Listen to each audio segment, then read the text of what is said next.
might sound like a lot of time, but to push a bike 5 miles, we struggle to do it in an hour. So we got to be able to average 5 miles an hour minimum. So we nearly ran into that at El Mirage. We pulled into impound, I think 29 minutes after our run at El Mirage. You only get a half an hour, which I knew, but I've forgotten. And what does that mean? If you don't make the time, what happens? Oh, that's game over. You get a pat on the back and a well done and no record.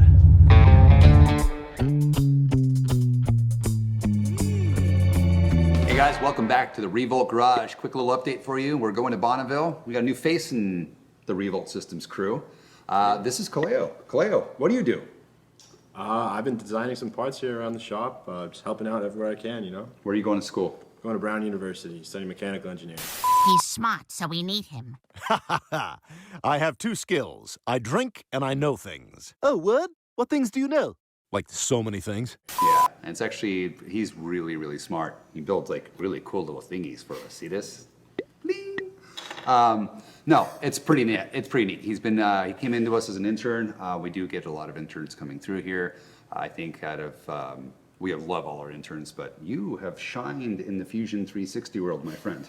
So he's been upgraded from pushing brooms to actually helping me design parts. So good job there, man. So last year of engineering, and are you learning anything? Learning a lot. Yeah, he's about to be the most educated guy in the shop. In the shop. Well, bravo to you there.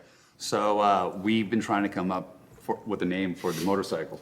It's been called what? Everything. Yeah, we've had all kinds of names, but every time he leaves the line, they're like, all right, get your earplugs out. This is sewing machine.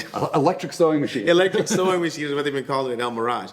But whenever something was running perfectly, my grandmother would always say, oh, it's running like a Singer sewing machine. So that's not really a bad thing. So We'll call it the electric sewing machine. electric sewing machine. Let us know what you think about that too. You know, everything gets a name around here. So we're going to Bonneville in a couple days. Maddie has been frantically working to get his bike perfect. He's been packed now for how many weeks? Yeah, I know, man. He's like overstresses it, right? And he wants everything done like 5 days before he leaves. I'm like, hey, you know what? So, you know, thank you guys for sharing your speed guesses on how fast he's going to go in Bonneville. Whoever's closest, we're going to send a T-shirt out to. Look at this, the new Revolt Systems Oceanside Speed Shop shirt. So whoever guesses the closest number is going to get one of those.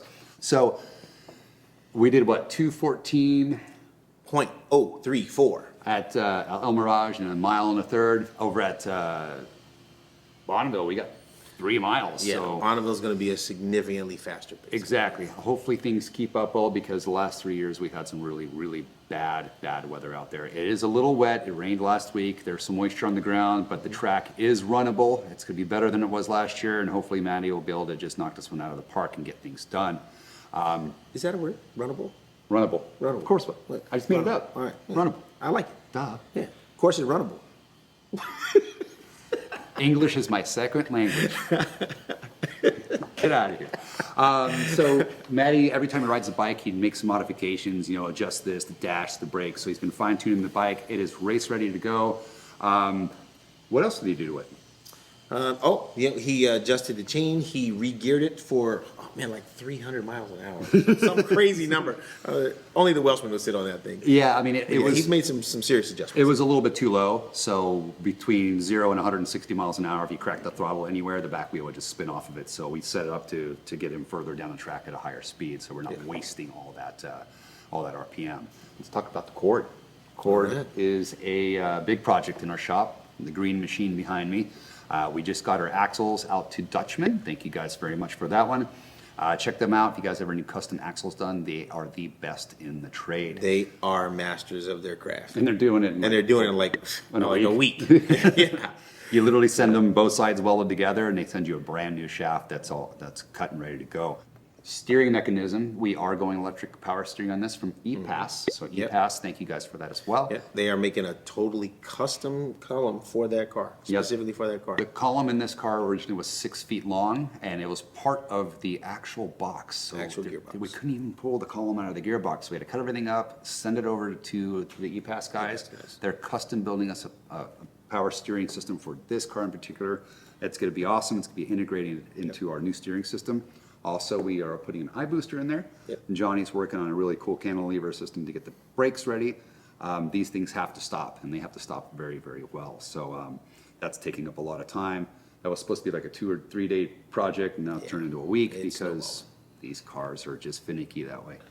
Well, not only finicky, the car, a lot of firsts, right? And a lot of things that really carried over into modern automotive engineering.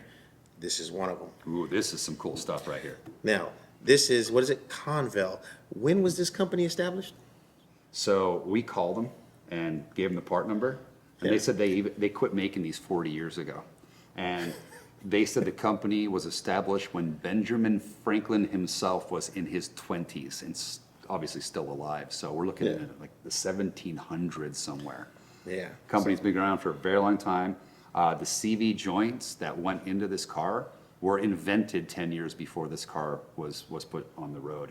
And this particular CV joint was invented 1933. so 3 years. So 3 years it had been in production, and then they have it functional in a car that would do 100 miles an hour in the 30s. So, These 80-some-year-old parts that you can't get anymore. Luckily, they're really in good condition. We're preserving all this stuff, but they're massive. Everything back then was really, really well done. I mean, look at these things; they're just huge, great. Giant And bearings, yeah. they survived 80-some well, years. it was definitely built to last. So Yep. that I thought that was one of the pretty cool things about pulling this apart. So Yeah, so a little bit of history there for you for a company that's hundreds of years old. 200-year-old company, 250-year-old company. And the parts are still, working. It's just funny when you call somebody, you're like, yeah, there's a part number. They're like, yeah, it's been 40 years when we discontinued that line of CVs. But very cool to kind of, like you just said, dive into stuff. And you open up these little Easter eggs, we call them, go, wow, there's some history behind this car. So it's been really fun. But, So those guys, the Dutchman axles will be coming in. Johnny Five will put this back together. We'll get the axles in, and Maddie has been working fast and furious wiring this car. It's amazing to me how quick he's going. So tons of stuff. It's got to be ready for SEMA. Back to Bonneville. We are going out there with Team Vesco. They are the fastest team in the world for land-driven or wheel-driven cars. Also, we want to thank George Poteet for everything he's done for this industry. Rest in peace, George. He passed away a few weeks ago, unfortunately, before Speedweek. Guy's a pioneer. What he did for this industry and this sport was just mind-blowing. I mean, 480-mile-an-hour piston-driven car, it just blows your mind. Guys, look up Speed Demon. It is one of the most iconic vehicles on the Salt. Another iconic car will be on the Salt as well. We're bringing the Little Giant for photos. We're not going to be running it this year. but we are running the Turbinator. Yeah, exactly. So the Turbinator, like I said, is the fastest wheel-driven car in the world. It did 503 miles an hour. Wow. Unfortunately, they could not back up the record due to rain. So they're gonna go try to do it again this year. David Spangler will be driving that car. He's 81, 82 years old. So, spring chicken. Spring chicken. Yeah, he's got this. He also used to run Hooker Headers with Gary Hooker. So if you guys want to guess how fast that car is going to go, it's going to go over 500. So put your guesses down below. We'll give out some more t-shirts. Hope to see you guys, check out our videos on the Salt, subscribe to our channel, follow us at Bonneville. Danny behind the camera was going with us, so he's going to be filming a lot of stuff. We'll do some lives out there as well, go through the pits. It's going to be hot as fish grease. It's going to be hot. So he's not coming. Yeah. Kaleo, It's just you too can't hot. make it either. But hey, want to introduce you guys to him, give you guys a little update on what we're doing. We'll catch you guys in the Salt here in a few days.